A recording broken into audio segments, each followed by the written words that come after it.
ক্রমেই নড়বড়ে হচ্ছে মোদির গদি। যে কোনো সময় রাস্তায় নেমে যেতে পারে জেনজি। তবে কি নেপালের প্রধানমন্ত্রীর মতোই বিমানে ঝুলে পালাতে হবে মোদিকে?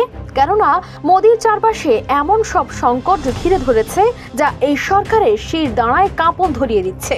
দক্ষিণ এশিয়ার একাধিক প্রতিবেশী দেশের সাম্প্রতিক রাজনৈতিক পরিস্থিতি ও নিরাপত্তা ঝুঁকি ঘিরে গভীর উদ্বেগ প্রকাশ করেছে ভারত। কয়েকদিন আগে কলকাতায় ভারতের সামরিক বাহিনীর বড় সম্মেলনে স্পষ্টভাবে উঠে এসেছে এক ভয়ঙ্কর বার্তা। প্রতিবেশী দেশগুলোতে অস্থিরতা বাড়ছে, আর এর প্রভাব পড়ছে সরাসরি ভারতের নিরাপত্তায়।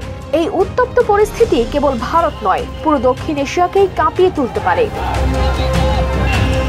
সম্প্রতি কলকাতায় ভারতের সামরিক বাহিনীর বড় সম্মেলনে আলোচনায় উঠে এসেছে বাংলাদেশের রাজনৈতিক অস্থিরতা, চীনের সঙ্গে সীমান্তে অচল অবস্থা, পাকিস্তানের আগ্রাসী মনোভাব ও নেপালের টালবাটাল পরিস্থিতি। সামরিক কর্মকর্তাদের মতে এসব সংকট মিলেই ভারতের চারপাশে তৈরি করছে নতুন নিরাপত্তা বলয়, যা যে কোনো সময় বিস্ফোরণ ঘটাতে পারে।